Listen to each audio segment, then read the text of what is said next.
فلا أقسم بمواقع النجوم وإنه لقسم لو تعلمون عظيم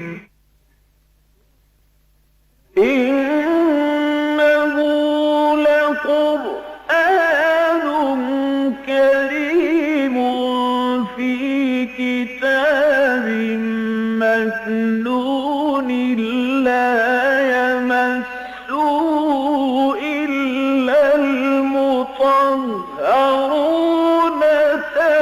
تنزيل من رب العالمين.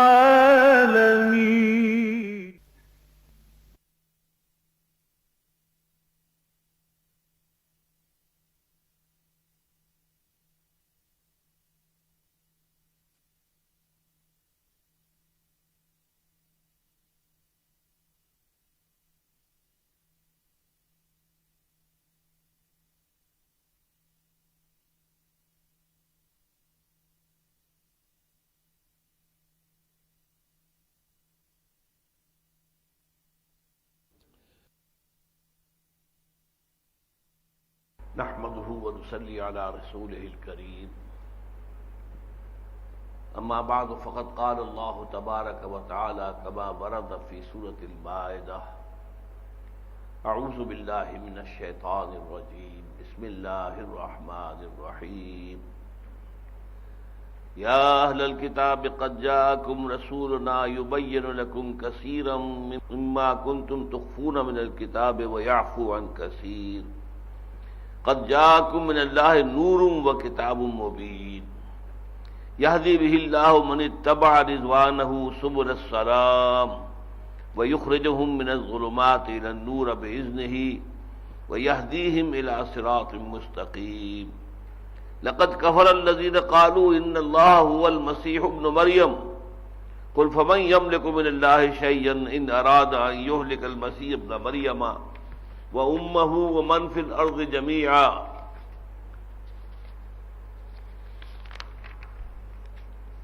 ولله ملك السماوات والأرض وما بينهما يخلق ما يشاء والله على كل شيء قدير وقالت اليهود والنصارى نحن أبناء الله وأحباؤه قل فلم يعذبكم بذنوبكم بل أنتم بشر ممن خلق يغفر لمن يشاء ويعذب من يشاء ولله ملك السماوات والأرض وما بينهما وإليه المصير يا أهل الكتاب قد جاءكم رسولنا يبين لكم على فترة من الرسل أن تقولوا ما جاءنا من بشير ولا نذير فقد جاءكم بشير ونذير والله على كل شيء قدير صدق الله العظيم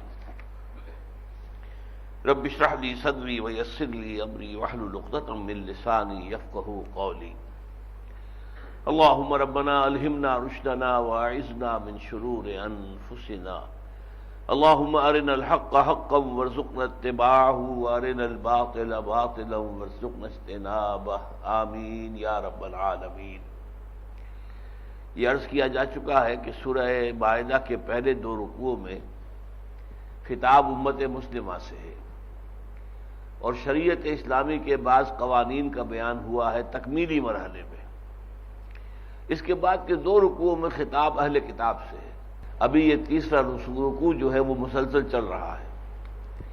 یا اہل الکتاب، اے کتاب والو، اے بنی اسرائیل، اے یہود اور اے نصارہ، قد جاءکم رسولنا یبین لکم کثیرا مما کنتم تخفون من الکتاب ویعفو عن کثیر۔ دیکھو آ گئے ہیں تمہارے پاس ہمارے رسول صلی اللہ علیہ وسلم جو تمہارے لیے واضح کر رہے ہیں بہت سی وہ چیزیں جنہیں تم چھپا رہے تھے۔ من الکتاب، کتاب میں سے، شریعت میں سے، شریعت موسوی کی بہت سی چیزیں جو تم نے چھپا لی تھی انہیں ظاہر کر رہے ہیں۔ ویعفو عن کثیر، اور بعض کو نظر انداز بھی کر رہے ہیں، بعض سے صرف نظر بھی کر رہے ہیں۔ قد جاءکم من اللہ نور و کتاب مبین، دیکھو آ گئے تمہارے پاس اللہ کی طرف سے نور بھی اور کتاب مبین بھی۔ میں نے یہ عرض کیا تھا کہ یہ واحد مقام ہے قرآن مجید کا جہاں نبی اکرم صلی اللہ علیہ وسلم کے لیے بھی امکان ہے کہ لفظ نور کو مانا جائے. نور و کتاب مبین، آ گئے تمہارے پاس نور اور روشن کتاب، واضح کر دینے والی کتاب. اب یہاں پر نور و کتاب مبین کے درمیان اگر حرف عطف مانا جائے تو نور اور ہوگا اور کتاب مبین اور ہوگی. اس کے حوالے سے پھر نور سے مراد محمد الرسول اللہ صلی اللہ علیہ وسلم کی ذات گرامی ہے. اگر اس واو کو واو تفسیری مانا جائے تو ترجمہ ہوگا آ گیا ہے تمہارے پاس اللہ کی طرف سے نور یعنی کتاب مبین. وہ کتاب مبین جو ہے قرآن مجید یہی نور ہے. اصل میں اللہ تعالیٰ کی روشنی یہی ہے جو ہدایت دیتی ہے سیدھے راستے کی طرف. ویسے یہ بات جان لیجئے کہ یہ جو ہمارے ہاں بعض معاملات کے اندر بہت لے دے اور بہت ہی جو ہے رد و قضا ہے، ان کی حیثیت کو ایسی اہم نہیں ہے. مطلب حضور نور تھے یا بشر تھے، یہ ایک احمقانہ بحث ہے. حضور بشر بھی تھے، نور بھی تھے. ہر انسان میں نور بھی ہے، اس لیے کہ جو روح اللہ تعالیٰ نے پھونکی ہے ہمارے وجود میں وہ نورانی ہے. جیسے فرشتے نور سے پیدا کیے گئے ہیں ایسے ارواح انسانیہ بھی نور سے پیدا کی گئی ہیں. اور جیسے کہ حضرت آدم کے حیولے میں اللہ نے اپنا نور پھونکا تھا، فَإِذَا سَوَّيْتُهُ وَنَفَخْتُ فِيهِ مِن رُوحِي فَقَعُوا لَهُ سَاجِدِينَ. اسی طرح ہر انسان کے اندر روح پھونکی جاتی ہے. یہ حدیث ہے متفق علیہ حضرت عبداللہ ابن مسعود سے رضی اللہ تعالی عنہ، جنہوں نے اس حدیث کو بیان کرتے ہوئے کہا کہ حضور نے یہ ارشاد فرمایا وَهُوَ الصَّادِقُ الْمَصْدُوقُ، اور وہ سچے ہیں اور ان کی سچائی پر اللہ گواہ ہے. لہذا جو بات کہی جا رہی ہے وہ حقیقت ہے، اس کو سمجھو اور مانو، یقین کرو. اور وہ کیا ہے کہ رحم مادر میں انسان کا جو وجود ہے تو شروع میں 40 دن وہ نطفے کی شکل میں ہوتا ہے، پھر 40 دن علقہ، پھر 40 دن مضغہ. جب یہ 40ویں دن گزر جاتے ہیں یعنی 120 دن کے بعد اللہ تعالیٰ فیرسل الروح ملک کو فرب اللہ تعالیٰ بھیجتے ہیں، فیرسل الملک فینفخ فیہ الروح، اور اس میں وہ روح پھونک دیتا ہے. یہ روح نورانی ہے. اب انسان کا وجود مکمل ہو گیا کہ جو اس مادی کائنات سے تعلق رکھنے والا حصہ تھا وہ 120 دن میں مکمل ہو گیا رحم مادر میں، تو وہ نور والا حصہ لا کر اس کے ساتھ شامل کر دیا گیا. لیکن ہم میں سے اکثر کا معاملہ کیا ہے، ہماری جو نفسانیت ہے اور اس کی ظلمانیت ہے، نفس کے تقاضے جو ہیں، ان النفس لامارۃ بالسوء، نفس تو برائی ہی کا حکم دیتا ہے. یہ ظلمانیت جو ہے ہماری نورانیت پر چھائی ہوئی ہے. یوں سمجھیے کہ جیسے لالٹین ہو اور اس کی چمنی ہے، اس چمنی کے اندر وہ بتی تو جل رہی ہے لیکن چمنی کے اوپر دھواں اتنا آ گیا ہے کہ روشنی باہر نہیں آ رہی. یہی انسان کا حال ہو جاتا ہے کہ نفس کی ظلمت، نفس کی تاریکی اس طرح چھا جاتی ہے قلب پر کہ قلب کے اندر جو روح انسانی اور جو کہ نور خدا بندی ہے اصل میں وہ موجود تو ہوتا ہے لیکن اس کی روشنی وجود میں سرایت نہیں کر سکتی. انسان کا اپنا وجود، انسان کا اپنا جو جسم ہے وہ اس نور سے فائدہ حاصل نہیں کر سکتا. بہرحال یہ تھوڑی سی بحث میں نے اس لیے کی ہے کہ اس میں کوئی بڑی اہم بات نہیں ہے. یقیناً اللہ کے رسول صلی اللہ علیہ وسلم بشر بھی تھے، جیسے کہ کھل کر کہا گیا سورہ کہف میں قل انما انا بشر مثلکم یوحی الی انما الہکم الہ واحد. اے نبی ان سے کہہ دیجئے میں تمہاری طرح کا ایک انسان ہوں، جیسے تم گوشت پوشت سے بنے ہو ویسے ہی میں بھی گوشت پوشت سے بنا ہوں. جیسے تمہارے جسم میں خون رواں ہے میرے جسم میں بھی خون رواں ہے. جیسے تمہارے زخم لگے اگر تو خون باہر نکلتا ہے، میرا بھی زخم جب مجھے لگا ہے تو خون کا فوارہ چھوٹا ہے. مجھ پر بھی موت وارد ہوگی جیسے کہ تمام انسانوں پر وارد ہوتی ہے. انک میت وانہم لمیتون. اے نبی آپ پر بھی موت وارد ہو کر رہے گی اور ان سب پر بھی موت وارد ہو کر رہے گی. تو جو خصائص انسانی ہے بنیادی وہ سب میرے اندر بھی موجود ہیں. مجھے بھی کھانے کی ضرورت ہوتی ہے. البتہ یہ ضرور ہے کہ خاص معاملہ اللہ تعالیٰ کا یہ ہے کہ رمضان کی راتوں میں اگر آپ مسلسل روزے رکھتے ہیں، یعنی جن کو کہا جاتا ہے کہ ان کے اندر درمیان میں جو ہے وہ روزہ افطار نہ کیا جائے، 2 دن کا روزہ، 3 دن کا روزہ، شام کو افطار نہیں کیا وہی روزہ چلا جا رہا ہے تھرو دی نائٹ اور اگلے دن جاری ہے، تو یہ 2 دن کا ہو جاتا ہے. یہ اس کو کہتے ہیں صوم وصال، 2 دنوں کو جوڑ کر ایک روزہ بنا لینا. 3 دنوں کو جوڑ کر ایک روزہ بنا لینا۔ تو حضور صلی اللہ علیہ وسلم فرماتے ہیں کہ میں تو روزہ رکھتا ہوں یہ یوم وصال کا، صوم وصال، لیکن مسلمان تم مت رکھنا۔ تو کسی نے سوال کیا حضور آپ خود رکھتے ہیں ہمیں روکتے ہیں؟ فرمایا ایکم مثلی، تم میں سے کون ہے مجھ جیسا؟ ابھی تو عند ربی، میں تو رات گزارتا ہوں اپنے رب کے پاس، وہ یطعمنی و یسقین، وہ مجھے کھلاتا بھی ہے پلاتا بھی ہے۔ اب وہ کیا کھلانا پلانا ہے، کیا وہ روحانی غذا ہے جو محمد عربی صلی اللہ علیہ وسلم کو اللہ کی طرف سے ملتی تھی، اس کا ہم کوئی تصور نہیں کر سکتے۔ اس کو اپنی روٹی اور سالن پر قیاس نہ کیجیے، وہ کوئی اور ہی غذا ہے، اور اس کے اندر جو قوت ہے وہ دنیا کی کسی اور غذا کے اندر نہیں ہو سکتی۔ لہذا دونوں پہلو اپنی جگہ پر ہیں۔ نبی ہمارے مانند انسان بھی ہیں، قرآن مجید کی نص قطعی ہے، قل انما انا بشر مثلکم یوحی الی انما الہکم الہ واحد، کہہ دیجئے اے نبی میں بھی اے لوگوں تمہاری طرح کا ایک انسان ہوں، ہاں مجھ پر وحی کی گئی ہے، تم پر وحی نہیں آئی، بس یہ فرق ہے۔ ما بہل امتیاز بات کیا ہے کہ مجھ پر وحی کی گئی ہے، تم پر وحی نہیں آئی۔ یوحی الی انما الہکم الہ واحد، اور میری طرف یہ وحی کی گئی ہے کہ تمہارا الہ، تمہارا معبود، تمہارا رب، تمہارا مالک، تمہارا آقا وہ ایک ہی ہے، الہ واحد۔ تو یہ ہے اصل میں، لیکن دوسرے اعتبار سے ظاہر بات ہے کہ حضور ہم جیسے نہیں ہیں۔ حضور کو علم غیب عطا کیا گیا ہے، اگرچہ کل علم غیب کو کوئی نہیں مانتا۔ چنانچہ جو بریلوی مکتب فکر کے علماء ہیں ان سے بھی میں نے گفتگو کی تو ان کا ہم علم غیب کا اس بات کرتے ہیں، لیکن کل علم نہیں، کل علم صرف اللہ کے پاس ہے، کل علم غیب نہیں۔ البتہ میں یہ بیٹھ جاؤں طے کرنے کے لیے کہ یہ علم حضور کو تھا یا نہیں تھا، یہ میری اپنی زیادتی ہو جائے گی، میں اپنے حضور سے تجاوز کروں گا۔ اللہ نے اپنے نبی کو دیا علم جتنا دینا چاہا، اب وہ اللہ جانے کتنا اس نے دینا چاہا، یا رسول جانے جتنا کچھ کو اللہ کی طرف سے انہیں ملا ہے۔ ہم کل کی بات کریں گے تو شرک ہو جائے گا، لیکن بالکل نفی کر دیں گے تو نبوت کی نفی ہو گئی۔ پھر نبی ہی کیا ہوا اگر اسے غیب کا علم نہ ملے؟ جنت کی سیر کرا دی گئی، دوزخ دکھا دی گئی، اللہ تعالیٰ کی طرف سے بہت سے غیبی امور، فرشتہ ان سے آ کے ہم کلام ہوتا ہے، کبھی انسانی شکل میں آتا ہے، 2 مرتبہ اس کی اصل ملک کی صورت میں بھی حضور نے اسے دیکھا ہے۔ یہ چیزیں ساری اگر نہ ہو تو رسول کیسے ہوئے؟ تو ہم نے اصل میں ان مسائل کو کھینچ تان جو ہے، ہمارے ہاں جو فرقہ واریت ہے، اور فرقہ واریت کے اندر جو بھی ان کی قیادتیں ہیں، جو لوگ ہیں بڑے بڑے مولوی، ان کا سارا مسئلہ جو ہے چونکہ اسی کی بنیاد پر ان کی چودراہٹ قائم ہے، لہذا ان مسئلوں کو لے کر کھڑے ہو گئے۔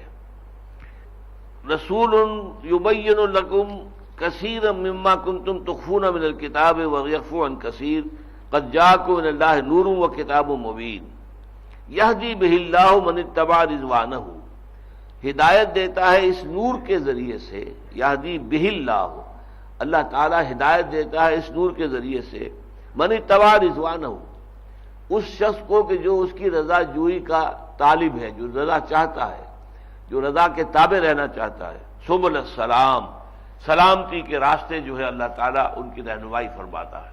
دیکھیے پچھلے درس میں لفظ آیا تھا سواء السبیل، فقد ضل سواء السبیل، اب یہاں سبیل کی جمع آ گیا سبل، سبل السلام، راستے جو ہیں سلامتی کے، نیکی کے، بھلائی کے، عافیت کے، خیریت کے، اب وہ جمع کا صیغہ آ گیا، اس لیے کہ زندگی کے ہر مرحلے میں 2 راہ آ جاتا ہے، ادھر جاؤں یا ادھر جاؤں، یہ کام کروں یا یہ کام کروں۔ اس 2 راہے پر گویا کہ اب سیدھے راستے کی ہدایت دینا کہ ادھر جاؤ ادھر مت جاؤ، یہ بھی اللہ تعالیٰ کرتا ہے اس قرآن مجید کے ذریعے سے۔ یہدی بہ اللہ من اتبع رضوانہ، اور ظاہر بات ہے یہ ہدایت کس کو ملے گی؟ جو اللہ کی رضا کا جویا ہو، متلاشی ہو، جو اللہ کی رضا کے پیچھے چلنا چاہتا ہو۔ اگر یہ نیت نہیں ہے تو قرآن مجید جیسے کہ ہم کہتے ہیں کہ بھینس کے آگے بیج بجائے جائیں تو بھینس کو کیا پتا کہ کیا بجایا جا رہا ہے۔ اسی طرح قرآن پڑھ کے سنایا جائے، ابو جہل پر کوئی اثر نہیں ہوا، ابو لہب پر کوئی اثر نہیں ہوا۔ یہ انہی لوگوں میں ہوگا جن کے اندر کوئی نیکی کا جذبہ ہے، جو صحیح راستے پر چلنا چاہتے ہیں، جو من اتبع رضوانہ، جو اللہ کے رضوان اور اس کی رضا کو حاصل کرنا چاہتے ہیں، تو اللہ تعالیٰ انہیں رہنمائی فرماتا ہے ان کی سبل السلام، سلامتی کے راستوں کی۔ وَيُخْرِجُهُم مِّنَ الظُّلُمَاتِ إِلَى النُّورِ، اور نکالتا ہے انہیں تاریکیوں سے روشنی کی طرف۔ یہ میں نے بارہا آپ سے کہا ہے کہ ظلمات ہمیشہ قرآن مجید میں جمع کی صیغے میں آئے گا، ظلمت کا لفظ نہیں آئے گا، ظلمات۔ تاریکیاں بہت سی ہیں، گمراہیاں بہت سی ہیں، سیدھا راستہ تو ایک ہے سوا سبیل، ٹیڑھے راستے ادھر سے ادھر سے آ کے ٹھوکر کھا کے پھر ادھر گئے، وہ بے شمار راستے ہیں۔ اس حوالے سے سیدھا راستہ ایک ہی ہے۔ تو فرمایا کہ اسی طریقے سے ظلمتیں بہت سی ہیں، نور ایک ہے، نور واحد آئے گا۔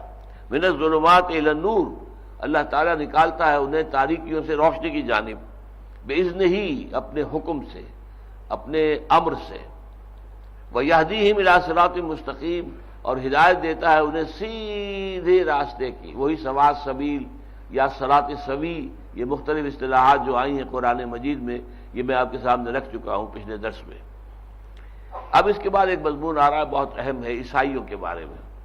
لقد کفر الذین قالوا ان اللہ هو المسیح ابن مریم، یقیناً کفر کیا ہے۔ یہ لقد جب آ جاتا ہے یا قد آ جاتا ہے فعل ماضی پر تو وہ تیقن پیدا ہوتا ہے، جیسے قد اکلت الطعام، میں نے کھانا کھا لیا ہے، یعنی اس کے اندر قد اکلت میں یہ کھا چکا ہوں، بھائی میں کھا چکا ہوں، میں نے آپ کو بتایا بار بار میں کھا چکا ہوں، یہ انداز ہوتا ہے۔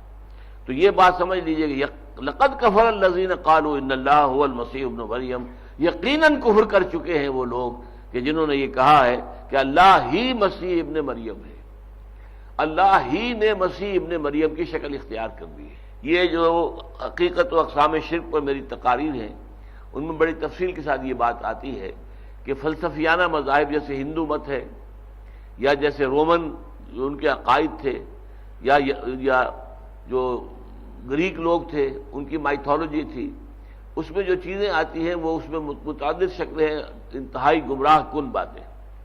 ایک شکل یہ ہے کہ اللہ کسی انسان میں حلول کر گیا، ایک حلول کہلاتا ہے یہ۔ ایک یہ ہے کہ اللہ کسی کے ساتھ جڑ گیا، حلول و اتحاد، یہ دو عقیدے ہیں۔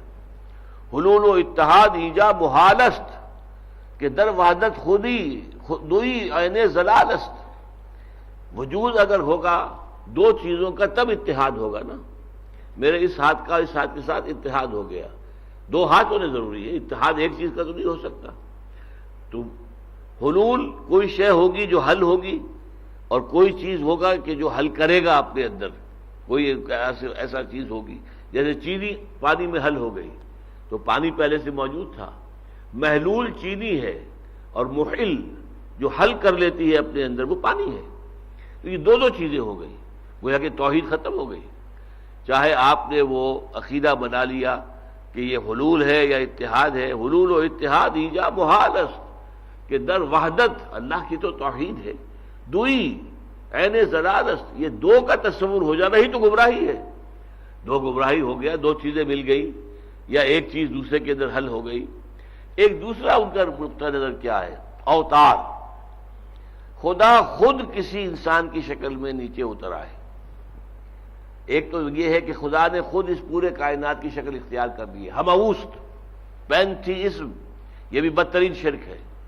ایک یہ بھی ہے کہ خدا کسی انسان کی شکل میں ظہور کر لیتا ہے، اس کا نام، اس کو کہتے ہیں عقیدہ اوتار۔ ہندوؤں میں یہ بہت سے ہے، کرشن جی بھی خدا کا اوتار، رام چندر جی بھی خدا کا اوتار، یہ بے شمار ان کے ہاں اوتار ہیں۔ اسی طریقے سے عیسائیوں میں بھی ایک طبقہ ایسا پیدا ہو گیا تھا جنہوں نے حضرت مسیح کو خدا کا اوتار قرار دیا، یعنی مسیح اصل میں انسان نہیں ہے، خدا ہی ہے انسانی شکل میں۔ لقد کفر الذین قالوا ان اللہ هو المسیح ابن مریم، یقیناً کفر کیا ہے ان لوگوں نے جنہوں نے یہ عقیدہ اختیار کیا کہ اللہ ہی مسیح ابن مریم ہے، اللہ ہی نے مسیح ابن مریم کی شکل اختیار کر دی ہے۔ جیسے پانی اگر برف اگر گھل گیا اور تو پانی بن جائے گا، پانی اگر آپ نے آگ پر چڑھائے رکھا دیگچی کے اندر وہ بھاپ بن جائے گا۔ تو بھاپ کیا ہے؟ پانی ہی تو ہے بھاپ، اور برف ہی تو ہے جو بھاپ بن گئی ہے۔ اس طرح اللہ ہی ہے جس نے کہ حضرت مسیح کی شکل اختیار کر دی ہے۔ یہ فرقہ جو ہے عیسائیوں میں کہلاتا ہے یعقوبیہ، جیکوبائٹس کا یہ عقیدہ ہے کہ اصل میں اللہ ہی نے اوتار کی شکل اختیار کی ہے حضرت مسیح کی صورت میں۔ ہندوستان میں 9 اوتار ہندوؤں کے متفق علیہ ہیں، اسی لیے ہمارے ہاں جو یہ آئے اسماعیلی تبلیغ کے لیے، ہندوؤں میں تبلیغ کے لیے اسماعیلی، انہوں نے کہا کہ بس ایک کو اور مان لو، 9 اوتار تم مانتے ہو، 10واں اوتار، 10واں اوتار علی ہے رضی اللہ تعالی عنہ، کیونکہ عبداللہ ابن سبا نے کہا تھا کہ اے علی تم خدا ہو، ہاں اس حد تک کہ حضرت علی رضی اللہ تعالیٰ عنہ نے انہیں سخت شدید دھمکی دی، اگر باز نہیں آؤ گے، توبہ نہیں کرو گے تو تمہیں زندہ آگ میں جلا دوں گا۔ عبداللہ ابن سبا اس کے 40 ساتھیوں نے کہا کہ ٹھیک ہے تم ہمیں جلا دو، تم ہمارا امتحان لے رہے ہو، جیسے کہ اللہ تعالیٰ کا قاعدہ ہے وہ امتحان دیتا ہے، اللہ تعالیٰ تو ہر ایک کو آزماتا ہے، تم ہمیں آزما رہے ہو، آزما لو۔ لہذا 40 کے 40 انسانوں نے جان دے دی، گمراہی پیدا کرنے کا اتنا مصمم ارادہ تھا۔ اب لوگوں پر کتنے لوگوں پر اثر پڑا ہوگا کہ یقیناً یہ لوگ ایک بات کو حق سمجھتے ہیں، تبھی انہوں نے اتنی بڑی جو ہے قربانی دی، اپنی جانوں کی، اس جانوں پر کھیل گئے۔ بہرحال یہ عقیدہ جو ہے، یہ اسماعیلیوں نے ہندوستان میں آ کر کہا کہ تم 9 اوتار اپنے مانتے ہو نا، 10واں اوتار اور مان لو، دشم اوتار، یہ ان کی کتاب ہے بہت اہم جس کا نام ہی ہے دشم اوتار، 10واں اوتار، 10ویں اوتار حضرت علی ہو گئے۔ تو گویا کہ اس طرح انہوں نے ہندو مت کے اوپر لیبل لگا دیا اسلام کا، ورنہ واقعتاً یہ ہے کہ اسماعیلیت کا اسلام سے کوئی تعلق نہیں ہے۔ لقد کفر الذین قالوا ان اللہ هو المسیح ابن مریم قل فمن یملک من اللہ شیئا ان اراد ان یہلک المسیح ابن مریم، تو اے نبی ان سے کہیے کون ہے وہ جو اختیار رکھتا ہو کچھ بھی، اگر اللہ فیصلہ کر دے کہ ہلاک کر دے مسیح کو، ابن مریم کے بیٹے مسیح کو، اور ہلاک کر دے وامہ، اس کی ماں کو بھی، ومن فی الارض جمیعا، اور ہلاک کر دے سب جو زمین میں ان سب کو ہلاک کر سکتا ہے، اللہ تعالیٰ کا تو اختیار یہ ہے۔ اور تم نے اللہ کو بنا دیا ایک انسانی شکل کے اندر محدود، عیسیٰ ابن مریم جو ہے وہ اللہ ہے، اللہ ہی نے اصل میں لبادہ اوڑھ لیا ہے انسانی شخصیت کا۔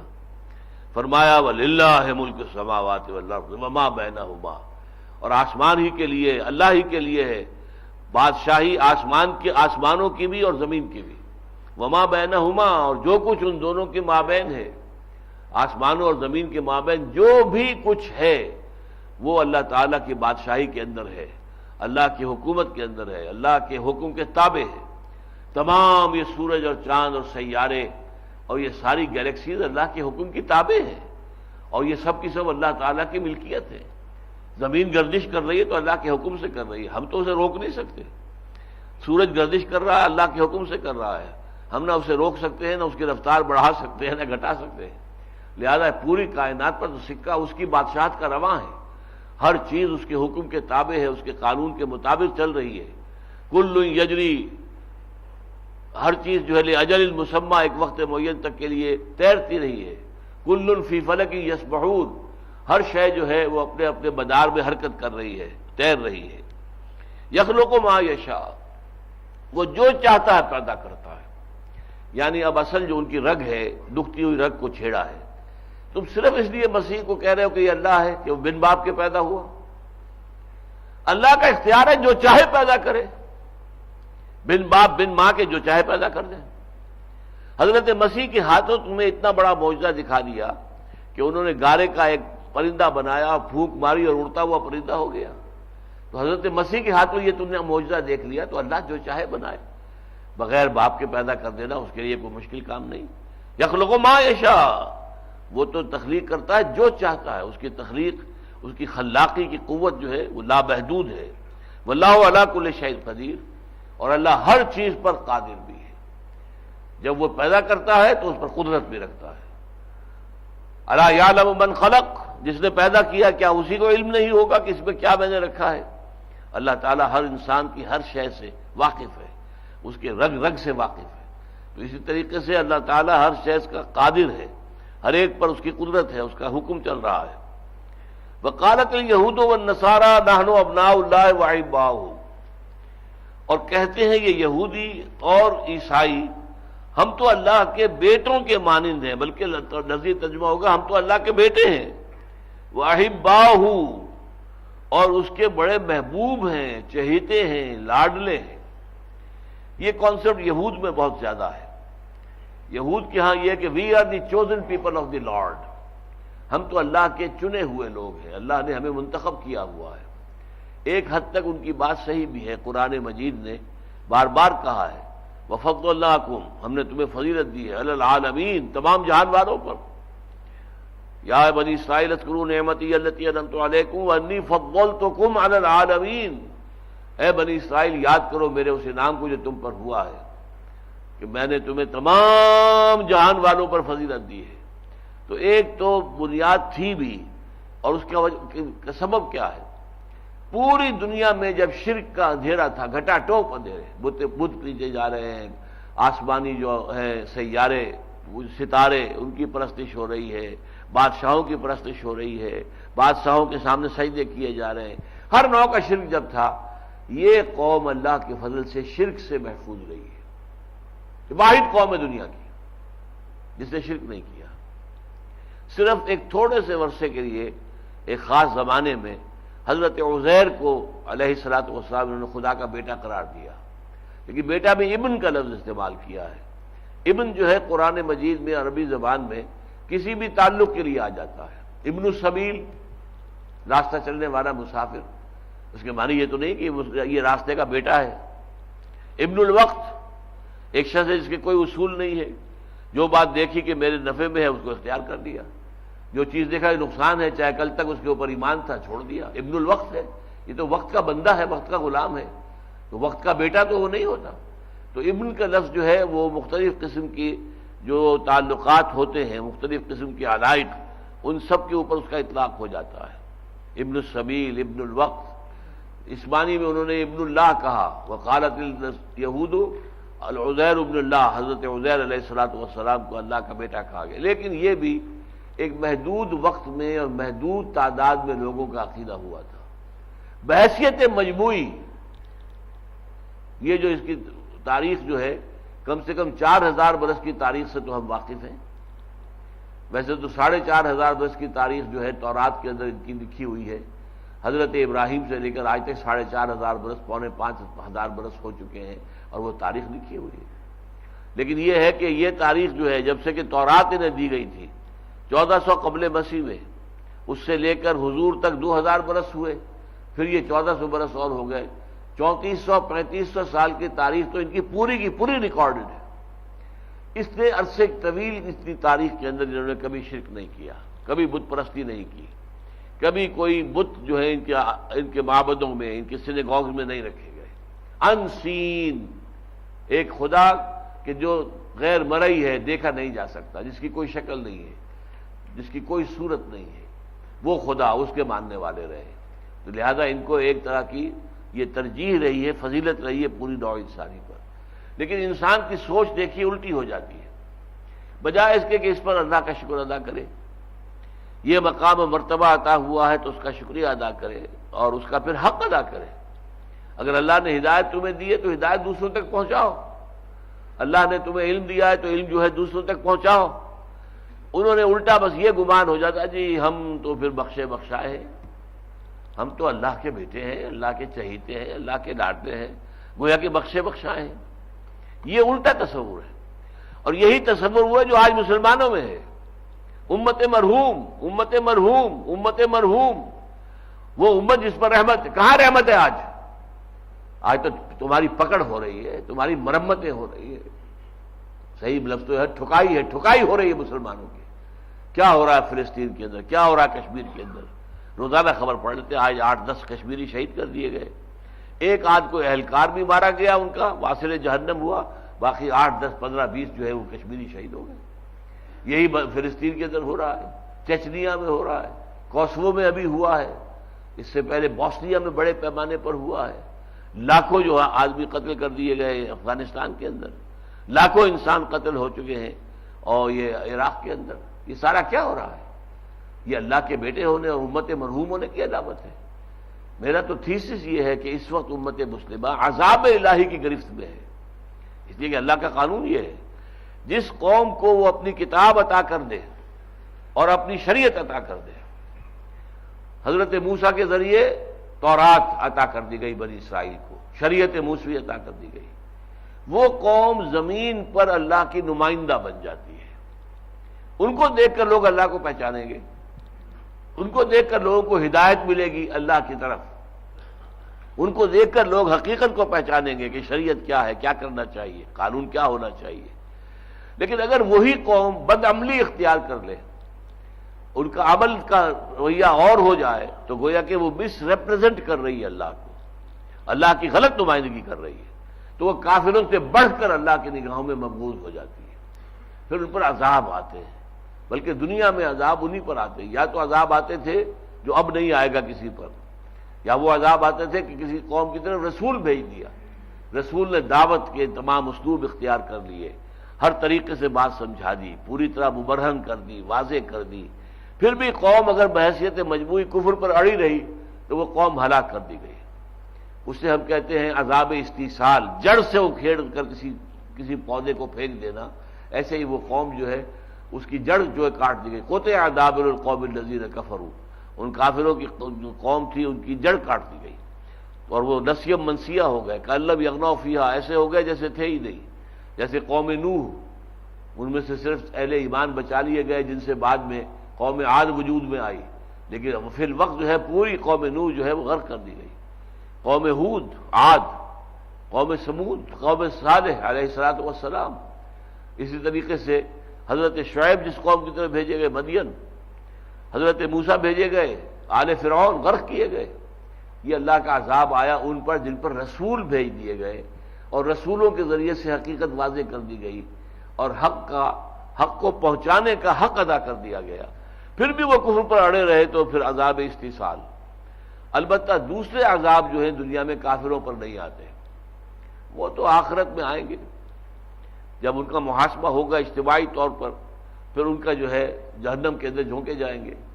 دنیا میں زیادہ عذاب مسلمانوں پر آتے ہیں، وہ جو کہتے ہیں کہ ہاں ہم مانتے ہیں اللہ کو، پھر نہیں مانتے، ہم مانتے ہیں محمد کو صلی اللہ علیہ وسلم اور ان کے احکام پر عمل نہیں کرتے، مانتے ہیں کہ یہ قرآن اللہ کا کلام ہے، لیکن جس چیز کو اللہ کا یہ کلام پاک جو ہے وہ حرام قرار دے رہا ہے وہ اس کے اندر ملوث ہے۔ یہ زیادہ بڑے دشمن ہیں حق کے، یہ زیادہ بڑے اللہ کی نگاہ کے اندر مبغوض ہیں، ان سے اللہ تعالیٰ کو نفرت بہت شدید ہے۔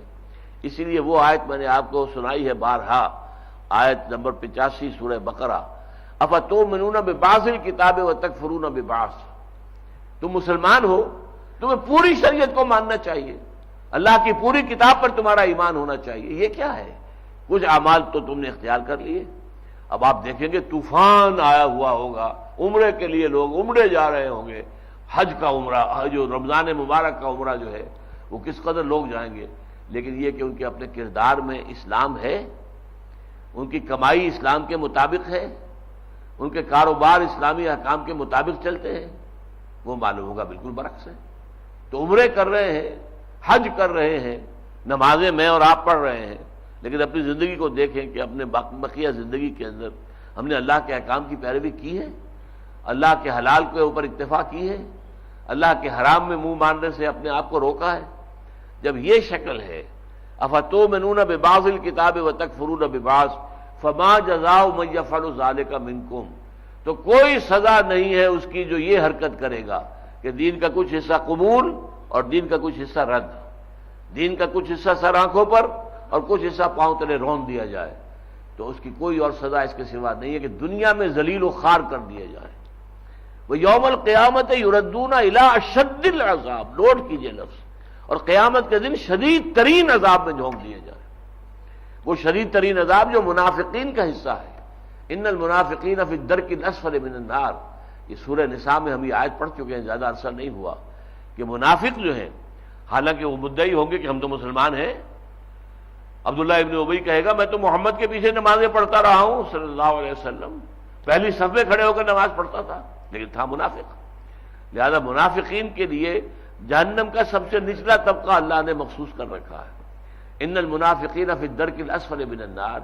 اسی طرح وہ مسلمان جو اپنے اسلام کا دعویٰ کریں، اسلام پر عمل نہ کریں اور وہ مس ریپرزینٹ کریں اپنے عمل کے ذریعے سے اللہ کے دین کو اور محمد الرسول اللہ کی شریعت کو، تو وہ بھی اسی سخت ترین عذاب کے مستحق ہیں۔ لیکن اس کے باوجود امت مرحوم، ہم تو بڑی مرحوم امت ہے، ہمارے اوپر تو رحمت خداوندی ہے، ہم تو رحمت للعالمین کے نام لیوا ہیں صلی اللہ علیہ وسلم، ہمیں تو محبت ہے حضور کے ساتھ، حضور کی حرمت پر ہم اپنی جانیں دینے کے لیے تیار ہیں. یہ ساری چیزیں ہیں، لیکن دین کے اوپر عمل کہاں ہے؟ اصل مسئلہ تو یہ ہے، بجائے اس کے کہ جو کتاب دی گئی، جو اللہ نے تمہیں ایک مقام عطا کیا، تمہیں چن لیا، تمہیں محمد کی امت میں پیدا کر دیا صلی اللہ علیہ وسلم، تو اس پر آپ کو شکر ادا کرنا چاہیے، اس کا حق ادا کرنا چاہیے. لیکن الٹا نتیجہ کیا نکلتا؟ اجی ہم تو بخشے بخشائے ہیں، ہم سے کوئی پوچھ گچھ نہیں ہو رہی، لہذا ہم تو اللہ کے بڑے چہیتے ہیں، بڑے لاڈلے. اب اس کا جواب دیکھیے کیا دیتا ہے اللہ تعالیٰ. قل فلم يعذبكم بذنوبكم، اے نبی ان سے کہیے پھر وہ عذاب کیوں دیتا ہے تمہیں تمہارے گناہوں کی پاداش میں؟ یہ نبوکدنضر کے ہاتھوں 6 لاکھ کیوں قتل کروائے تمہارے؟ تم بڑے لاڈلے ہو اللہ کے، بڑے چہیتے ہو. نبوکدنضر کے ہاتھ، اس سے 200 برس پہلے آپ کو معلوم ہے کہ اشوریوں کے ہاتھوں بے شمار لوگ قتل ہوئے، سلطنت اسرائیل ختم ہو گئی. پھر یہ نبوکدنضر کے ہاتھوں جو ہے جیوڈی، یہ یہودا کی جو مملکت تھی، جو آج سب سے بڑا مرکز بنا ہوا ہے یہودیوں کا، ویسٹ بینک، یہ پورا کا پورا اصل میں یہ مملکت ہے، اور اس مملکت کا نام جیوڈا ہے، جیوڈی یا جیوڈا. اس مملکت کے اندر 6 لاکھ انسان قتل کیے گئے. حضرت سلیمان علیہ السلام کا بنایا ہوا جو اللہ کا گھر تھا، ہیکل سلیمانی، ہم اسے ہیکل کہتے ہیں. ہیکل کہتے ہیں کسی عمارت کو، کسی نقشے کو. ویسے اس کو عام طور پر انہوں نے ٹیمپل کہنا شروع کر دیا، temple of Solomon, King Solomon's temple. تو یہ حضرت سلیمان کا بنایا ہوا معبد ہے، اسے گرا دیا. اس کے 150 برس بعد دوبارہ کہیں جا کر وہی حضرت عزیر علیہ السلام جن کا میں نے ذکر کیا، ان کی دعوت توبہ جو ہے گونجی. لوگوں ہوش میں آؤ، توبہ کرو، پلٹو، اپنے بدعمالیاں ترک کرو، اپنی حرام خوریاں ترک کرو، حرام کاریوں سے بچو، شریعت کو توڑنے سے بچو. تم نے شادیاں کر لی ہیں غیر یہودی اور مشرک عورتوں کے ساتھ، ان سے علیحدگی اختیار کرو، وغیرہ وغیرہ. تو حضرت عزیر علیہ السلام نے جو توبوا الی اللہ توبۃ نصوحا کی صدا بلند کی تھی، اس کا کچھ اثر ہوا، اور جو عذاب آیا تھا ان پر نبوکدنضر کے ہاتھوں، 6 لاکھ کو قتل کیا تھا، 6 لاکھ کو قیدی بنا کر لے گیا تھا بیبیلونیا. 100 برس سے لے کر 150 برس تک وہ وہاں رہے ہیں قید کے اندر، بیبیلونیا. آج کل آپ کبھی کبھی نام سنتے ہیں، کبھی یہ بہت بڑا شہر تھا، مرکزی شہر تھا، اب چھوٹا سا رہ گیا ہے. لیکن یہ کہ یہ اس وقت جب کہ وہ معاملہ جو ہم کر رہے ہیں کہ 587 قبل مسیح، یعنی آج سے 2500 برس پہلے بہت بڑا شہر تھا. تو فلم يعذبكم بذنوبكم، پھر ٹائٹس رومی کے ہاتھوں تمہیں پٹوایا. 1,33,000 یہودی اس نے ایک دن میں قتل کیے ہیں اسی یروشلم کے اندر. 1,33,000 یہودی ایک دن میں یروشلم میں قتل کیے. پھر جو دوسرا بنایا تھا ہیکل سلیمانی، اس کو بھی گرا دیا سن 70 عیسوی میں. سن 70 عیسوی سے یہ 2005 عیسوی تک 1975 برس ہو چکے ہیں کہ ان کا خانہ کعبہ گرا ہوا ہے. ان کے لیے وہ خانہ کعبہ کے مانند ہے. یہ گھر بنایا حضرت ابراہیم علیہ السلام نے، خانہ کعبہ، یہ ہمارا کعبہ ہے، ہمارا قبلہ ہے. اسی طریقے سے حضرت سلیمان نے، حضرت ابراہیم کی نسل میں سے تھے نا حضرت سلیمان، حضرت اسحاق، حضرت یعقوب ان کی اولاد میں سے تھے. انہوں نے وہ گھر وہاں بنایا تھا. وہ گھر جو ہے آج 1935 برس سے گرا ہوا ہے. لیکن ان قریب صورتحال وہ پیش آئے گی جو بہت ہی خوفناک ہوگی، اور عرب مسلمانوں پر اللہ تعالیٰ کی طرف سے بڑی سخت گرفت، بہت سخت پکڑ، بلکہ بہت سخت سزا آنے والی ہے.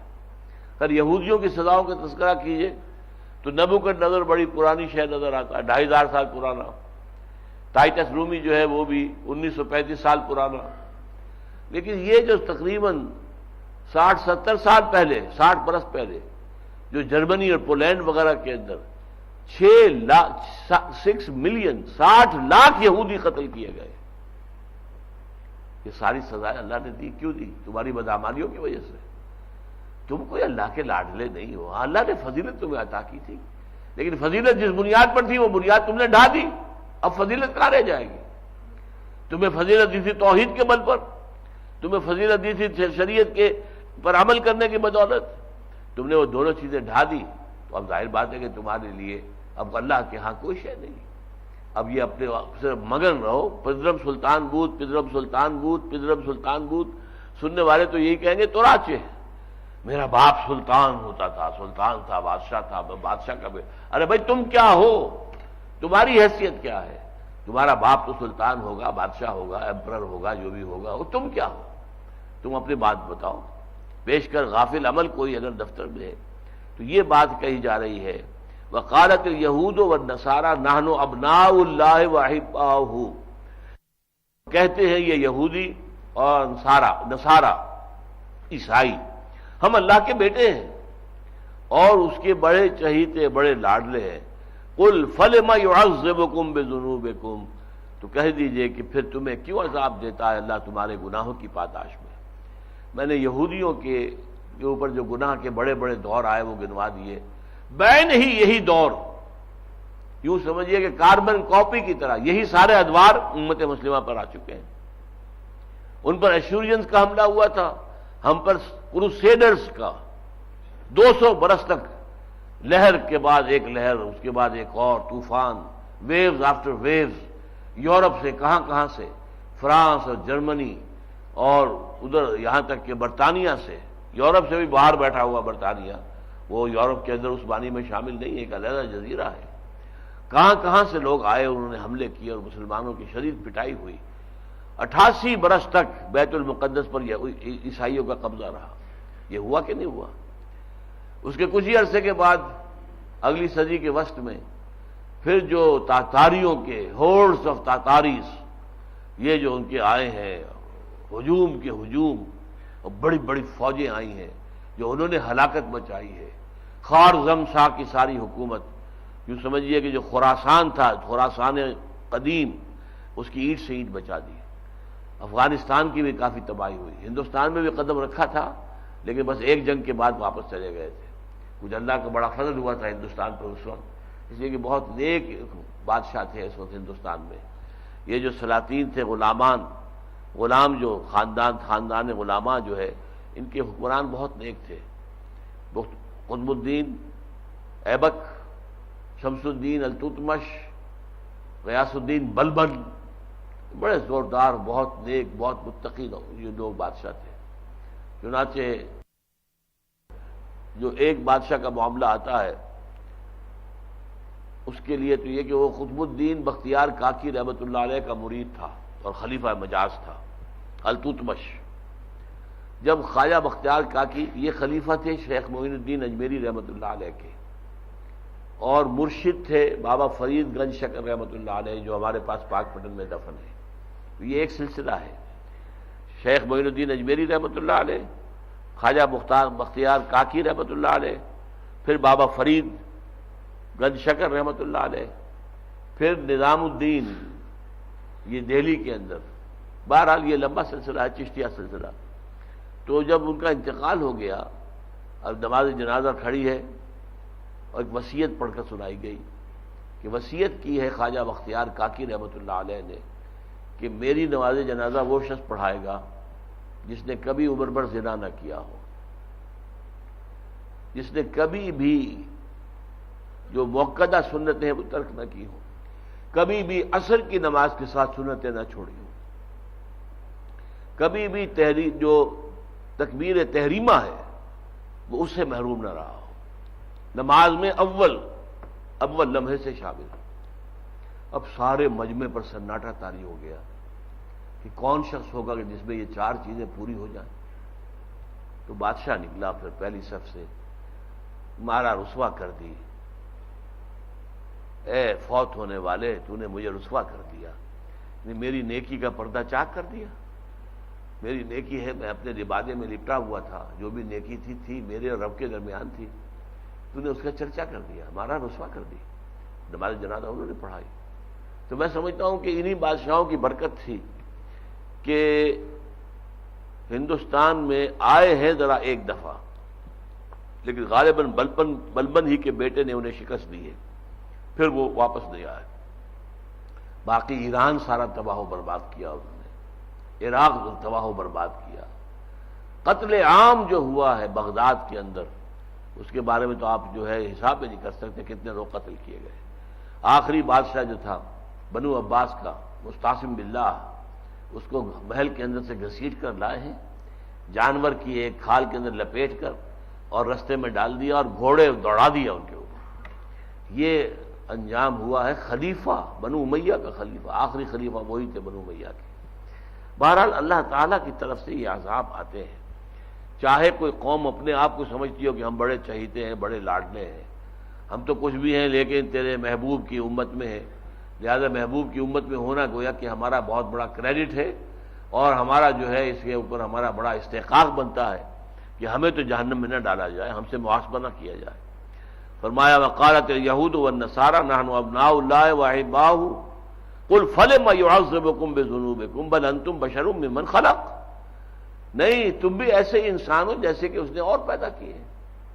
انسان سارے ایک جیسے اللہ کی نگاہ میں، انسانوں کا امتحان لینے کے لیے انہیں اس دنیا میں بھیجا گیا ہے۔ خلق الموت والحیات لیبلوکم ایکم احسن عملا، تم بھی اسی طرح کے انسان ہو۔ ہاں یہ ہے کسی کو دے کر آزماتا ہے، کسی سے چھین کر آزماتا ہے، کسی کو دولت دے کر آزماتا ہے کہ دیکھیں یہ دولت کے ساتھ کیا کرتا ہے، گل چھرے اڑاتا ہے، عیش کرتا ہے، بدماشیاں کرتا ہے، یا یہ کہ لوگوں کو بھلائی میں صرف کرتا ہے، اللہ کے دین کے لیے صرف کرتا ہے، یہ آزمائش ہے۔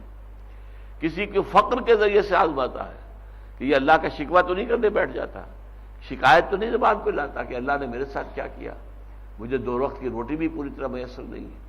نہیں، یہ بھی اللہ تعالیٰ کی طرف سے امتحان ہے، وہ بھی امتحان ہے، یہ بھی امتحان ہے۔ تمہیں شریعت دے کر آزمایا گیا ہے، شریعت پر عمل کرتے ہو کہ نہیں کرتے؟ اگر شریعت ملی اور عمل نہیں کرتے تو تم دوہرے مجرم ہو گئے۔ وہ جنہیں شریعت نہیں ملی وہ تو پھر بھی کہہ سکیں گے اے اللہ ہمارے پاس تو کتاب نہیں آئی تیری، ہمارے پاس تیری شریعت آئی نہیں، کچھ نہ کچھ تو کہہ سکیں گے نا۔ لیکن جن کے پاس شریعت آ گئی، کتاب آ گئی، اور جن کو اسی بنیاد کے اوپر جو ہے وہ فضیلت حاصل ہو گئی دنیا والوں پر، تو ان کا حساب تو دوہرا ہو جائے گا۔ تو فرمایا قل فلم یعذبکم بذنوبکم بل انتم بشر ممن خلق یغفر لمن یشاء ویعذب من یشاء، وہ بخش دے گا جس کو چاہے گا لیکن عذاب دے گا جس کو چاہے گا۔ یہ جو ہے اللہ کا پریروگیٹو جس کو آپ کہتے ہیں، اختیار مخصوص، اختیار خصوصی ہے اللہ کا، جس کو چاہے بخش دے۔ ابو جہل کو بخش دے تو ہم میں سے کون اعتراض کر سکے گا؟ اللہ کا اختیار ہے۔ ابو لہب کو بخش دے، حالانکہ قرآن مجید میں صورت نازل ہو چکی ہے کہ ابو لہب کے لیے بخشش نہیں ہے، لیکن اللہ چاہے تو بخش دے، کون روک سکے گا؟ نیک سے نیک آدمی کو پکڑ کر جہنم میں جھونک دے، اختیار ہے اس کا۔ جیسے آپ کہیں کہ میری بکری تھی میں نے کاٹی، ذبح کر لی، گوشت کھا لیا، تم کون ہو پوچھنے والے؟ تو ہم سب اللہ کے ہیں، اللہ کی ملکیت ہے، اللہ ہمارا مالک ہے، خالق ہے، آقا ہے، رازق ہے، پروردگار ہے، حاکم ہے، وہ جو چاہے کرے۔ یہ بہت اہم نقطہ ہے، جان لیجئے، اور یہ ہمارے اور اہل تشیع کے مابین ایک فرق اور امتیاز ہے۔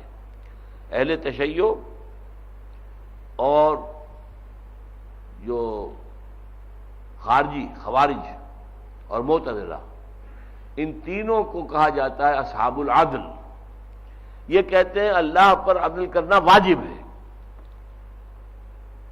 لازم ہے کہ وہ عدل کرے، لازم ہے کہ وہ بدکار کو سزا دے، لازم ہے کہ نیکوکار کو سزا دے۔ ہمارا کہنا کیا ہے؟ اللہ ایسا کرے گا، ہم جانتے ہیں وہ بدکار کو سزا دے گا، نیکوکار کو جزا دے گا، اس کا اختیار ہے، لیکن ہم یہ نہیں کہہ سکتے کہ یہ کرنا اس پر لازم ہے۔ یہ کرنا لازم کہیں گے تو گویا کہ اس کا اختیار جو ہے وہ محدود ہو گیا، اس کے ہاتھ بن گئے، نہیں، اس کے ہاتھ کھلے ہیں، بل یداہ مبسوطتان ينفق کیف یشاء، اس کے ہاتھ کھلے ہیں، جو چاہے فیصلہ کرے، اس کا اختیار مطلق ہے۔ یغفر لمن یشاء ویعذب من یشاء وللہ ملک السماوات والارض، دوبارہ دہرا کر، اور اللہ ہی کے لیے ہے بادشاہی آسمانوں اور زمین کی۔ قرآن مجید میں یہ جو اسلام کا ایک سیاسی پہلو ہے وہ بہت کھل کر آتا ہے، بار بار آتا ہے، آج ہی کے سبق میں 2 مرتبہ آ گیا ہے، وللہ ملک السماوات والارض، اب پھر دوبارہ آ گیا وللہ ملک السماوات والارض وما بینہما، دونوں مرتبہ، آسمانوں اور زمین کی اور جو کچھ ان دونوں کے مابین ہے، ان سب کی حکومت اللہ کے ہاتھ میں ہے۔ اب اس کا مطلب کیا ہے؟ دنیا میں تو اللہ تعالیٰ کی جو ہے حکومت نہیں چل رہی، فساد ہے، بغاوت ہے، ظہر الفساد فی البر والبحر۔ آج انسان کہتا ہے ہم تو خود اپنے قانون بنائیں گے، اللہ کا قانون رہے رکھا رہے، پڑھ لو، پڑھ کر ثواب لے لو، ختم قرآن کرا لیا کرو، محفلیں منعقد کر لیا کرو، لیکن اس قرآن کو ہم نافذ نہیں کریں گے، ہم تو اپنا قانون بنائیں گے جو پسند کریں گے. تو اللہ تعالیٰ کے خلاف بغاوت، عظیم بغاوت. اسی لیے جو کرسچنز کی، جو عیسائیوں کی سورہ فاتحہ ہے، اس میں الفاظ آتے ہیں دائی کنگڈم کم، اے اللہ تیری سلطنت، تیری حکومت زمین پر آ جائے. آسمانوں میں تو چل رہی ہے، تیرا ہی حکم چل رہا ہے. سورج تیرے حکم کے تابع ہے، چاند تیرے حکم کے تابع ہے، سارے سیارے، ثوابت اور سارے جتنے بھی ستارے ہیں، ساری گیلیکسیز ہیں، تیرے حکم کے مطابق چل رہے ہیں. لہذا تیری حکومت آسمانوں میں تو ہے. دائی kingdom come, thy will be done on earth as it is in heavens. اے رب تیری مرضی جیسے آسمانوں میں پوری ہو رہی ہے ایسے زمین پر بھی پوری ہو. لیکن اصل میں اس کام کو اللہ تعالیٰ نے انسانوں کے امتحان کے لیے چھوڑ دیا ہے. یہ تمہارا امتحان ہے، تم قائم کرو ہماری حکومت. ہم نے تمہیں چوائس دے دیا، اما شاکرم و اما کفورا. ہدایت تمہیں دے دی، کتاب تمہیں دے دی، شریعت تمہیں دے دی، پورا قانون تمہیں دے دیا. اب تمہاری آزمائش ہے، نافذ کرو اسے. کرتے ہو تو سرخرو ہو جاؤ گے اللہ کے ہاں، نہیں کرتے ہو تو پکڑے جاؤ گے. اللہ کے ہاں بھی پکڑے جاؤ گے اور اس دنیا کے اندر بھی تم پر سزا آئے گی. وہ سزائیں جیسا کہ میں نے گنوایا، وہ چاہے اشوریوں کے ہاتھوں آئیں، چاہے نبوکدنضر کے ہاتھوں آئی، ہم پر کروسیڈرز کے ہاتھوں آئی، اور پھر جو تاتاریس تھے ان کے ذریعے سے آئی، پھر ہم ان کے اوپر بھی گریکس کے ذریعے سے، رومنز کے ذریعے سے آئی مصیبت. ہم پر یورپین جو قومیں آئی تھیں، کہیں انگریز، کہیں فرانسیسی، کہیں اطالوی، کہیں اسپینش، کہیں پورچوگیز، یہ سارے کے ساری قومیں آئیں، انہوں نے حکومتیں کی ہم پر. انگریز یہاں 200 برس حکومت کر کے گیا ہے. تو یہ سارے عذاب آئے ہیں ہم پر بھی جیسے کہ یہود پر آئے تھے. تو فرمایا لہو ملک السماوات والارض وما بینہما والیہ المصیر، اور اسی طرف لوٹ کر جانا ہے. یہ امتحان جو تمہیں یہاں دینا پڑ رہا ہے کہ اللہ نے کتاب دے دی، شریعت دے دی، اب نافذ کرو، یہ تمہاری آزمائش ہے. اللہ چاہے تو ایک لمحے میں نافذ کر دے، پھر تمہاری امتحان کیسے ہوگا؟ کیسے پتہ چلے گا کون کتنے پانی میں ہے؟ کس کو کتنا یقین ہے اللہ پر، اللہ کی کتاب پر، اللہ کے قانون پر، اللہ کی شریعت پر، اللہ کے رسول پر؟ کیسے پتہ چلے گا؟ یہ امتحان ہے، اور امتحان سے یہی ہوتا ہے. ان الامتحان یکرم المرء او یہان. امتحان کے موقع پر یا تو کسی کا اعزاز ہوتا ہے اور یا پھر اس کی ذلت ہوتی ہے. یہ فیل ہو گیا جی، ذلیل ہو گیا. یہ کامیاب ہوا، فرسٹ ڈویژن میں بھی اس سے بھی بہت اوپر نمبر لیے، اے میں آ گیا، اے گریڈ کے اندر آ گیا. تو یہ تو انسان کی جو چھانٹی ہوگی وہ امتحان سے ہوگی. تو اللہ نے تمہیں امتحان میں ڈال دیا ہے. اب اس کے قانون کو، اس کی شریعت کو جو تمہیں دیا گیا ہے، اپنی جگہ پر یہ بہت بڑی نعمت ہے، بہت بڑا اللہ کا احسان ہے، بہت بڑی اللہ تعالیٰ کی طرف سے تمہارے اوپر جو ہے وہ نعمت کا اظہار ہوا ہے. لیکن یہی تمہارے لیے امتحان بھی ہے. اب اگر اس کو قائم کرو گے اور اس کو نافذ کرو گے، اس کی شریعت جو ہے اسی کے مطابق چلو گے تو کامیاب ہو جاؤ گے، سرخرو ہو جاؤ گے. وَإِلَيْهِ الْمَصِيرُ، اسی کی طرف لوٹ کر جانا ہے. ہر ایک کو پتہ چل جائے گا کتنے پانی میں ہے، کیا کر کے لایا ہے، کیا کیا ہے اس نے زندگی بھر. ٹھیک ہے، میں ہوں، آپ ہیں، ہم اس ملک کے قانون کو بدل نہیں سکتے، لیکن کوشش تو کر سکتے ہیں. ایک ایسی جماعت تو بنائیں جس میں ہماری نیت ظاہر ہو جائے کہ ہم چاہتے ہیں کہ یہاں پہ نظام بدلے. اس جماعت کے بنانے میں کوئی وقت لگائیے، کوئی پیسہ لگائیے، کوئی صلاحیتیں صرف کیجیے، اوقات اپنے صرف کیجیے، اس دعوت کو عام کیجیے تاکہ وہ جماعت جو ہے بڑی ہو جائے، اتنی بڑی ہو جائے کہ کسی وقت میں آ کر وہ حکومت وقت کو چیلنج کر سکے. 200-400 2-4 ہزار آدمیوں کے کرنے کا کام تو یہ نہیں ہے. یہ بڑی تعداد میں لوگ چاہیے. 15 کروڑ انسانوں کا ملک ہے یہ پاکستان. تو یہاں 200-400 سے تو کچھ بات نہیں بنے گی. کم سے کم 15 لاکھ تو ہوں، ان میں سے کم 2-3 لاکھ تو ایسے ہوں کہ جو سر سے کفن باندھ چکے ہوں، یا تخت یا تختہ. اب یا تو اللہ کا دین نافذ ہوگا اور یا ہم اپنی جانیں دے دیں گے. جب تک یہ شکل نہیں ہوگی تو ظاہر بات ہے کہ اللہ کا نظام تو نہیں آئے گا.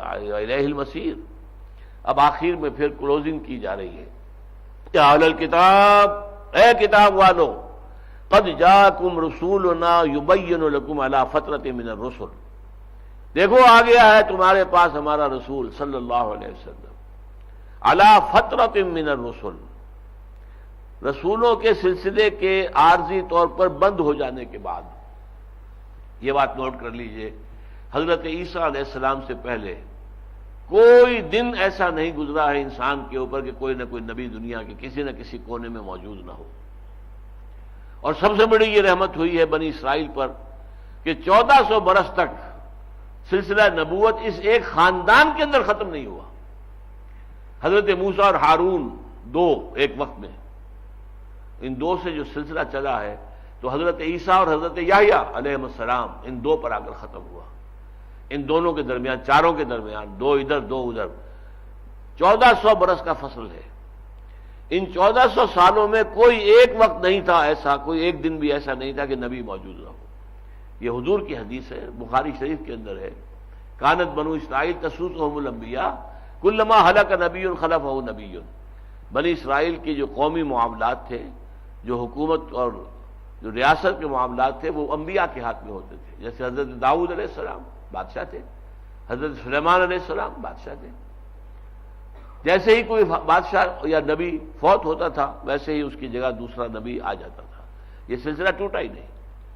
البتہ حضرت عیسیٰ کے بعد سے 600 برس ایسے گزرے ہیں انسانی نوع انسانی پر کہ کوئی نبی دنیا میں موجود نہیں تھا. اسے فطرت کہتے ہیں. فطرت کہتے ہیں وقفہ، درمیان میں سلسلہ ٹوٹا ہوا ہے. وہ چیز جو چلی آ رہی تھی تسلسل کے ساتھ، حضرت عیسیٰ پر آ کر وہ زنجیر ختم ہو گئی. اور 600 برس تک کوئی نبی نہیں، کوئی رسول نہیں، کوئی کتاب نہیں، کچھ نہیں. اس کے بعد پھر جو یوں سمجھیے کہ سورج طلوع ہوا ہے، اور یا کہہ لیں کہ بدر 14ویں کا چاند طلوع ہوا ہے محمد رسول اللہ صلی اللہ علیہ وسلم کی رسالت اور نبوت کی شکل میں. لیکن یہ کہ درمیان میں یہ 600 برس کا وقفہ ہے، اسے کہا علی فترۃ من الرسل. یا اہل الکتاب قد جاءکم رسولنا یبین لکم، اہل کتاب دیکھو آ گئے ہیں تمہارے پاس ہمارے رسول جو تم پر واضح کر رہے ہیں، حقیقتیں واضح کر رہے ہیں، عقائد کو واضح کر رہے ہیں، شریعت کو واضح کر رہے ہیں، شریعت میں جو چیزیں تم نے چھپا لی تھی انہیں کھول رہے ہیں. یہ سارا کام کر رہے ہیں ہمارے رسول صلی اللہ علیہ وسلم علی فترۃ من الرسل. اور یہ ہوا ہے رسالت کے سلسلے کے کچھ وقفے کے بعد. ان تقولوا، مبادا تم یہ کہو، ما جاءنا من بشیر ولا نذیر، ہمارے پاس تو کوئی خبردار کرنے والا اور بشارت دینے والا آیا ہی نہیں.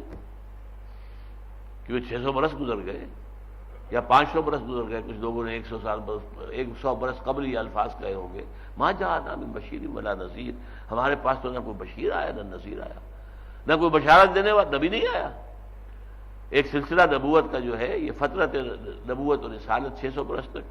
فقد جاءکم بشیر و نذیر، تو دیکھ لو آ گئے ہیں تمہارے پاس بشیر بھی علیہ الصلوۃ والسلام اور نذیر بھی علیہ الصلوۃ والسلام. یہ تمہیں بشارتیں بھی دے رہے ہیں. اگر تم اللہ کے راستے پر چلو گے فراح و ریحان و جنت نعیم. نذیر بھی ہے کہ بعض نہیں آؤ گے غلط روی سے تو پھر جہنم کے اندر جھونک دیے جاؤ گے. فتسلیۃ جحیم، پھر جہنم کے اندر جھونک دیا جانا ہوگا. فقط جاءکم بشیر و نذیر واللہ علی کل شیء قدیر، اور اللہ ہر چیز پر قادر ہے. اللہ نے اگر چاہا کہ فترت رہے رسولوں کی کچھ عرصے کے لیے تو اللہ نے سلسلہ روک لیا، اور جب چاہا کہ دوبارہ کھل جائے اور دوبارہ کھلے ایسا کہ پھر ہمیشہ کے لیے بند ہو جائے، وہ اپنی پوری شان دکھا کر، پوری اپنے یوں سمجھیے کہ جوبن پر، نبوت اور رسالت جو ہے وہ اپنے پورے جوانی پر اور جوبن پر آ کر اور ہر اعتبار سے مکمل ہو کر پھر ختم ہوئی اس پر کہ محمد رسول اللہ کے بعد اب نہ کوئی نبی آئے نہ آئیں گے، نہ کوئی رسول آئے نہ آئیں گے. بارک اللہ لی ولکم فی القرآن العظیم ونفعنی وإیاکم بالآیات والذکر الحکیم.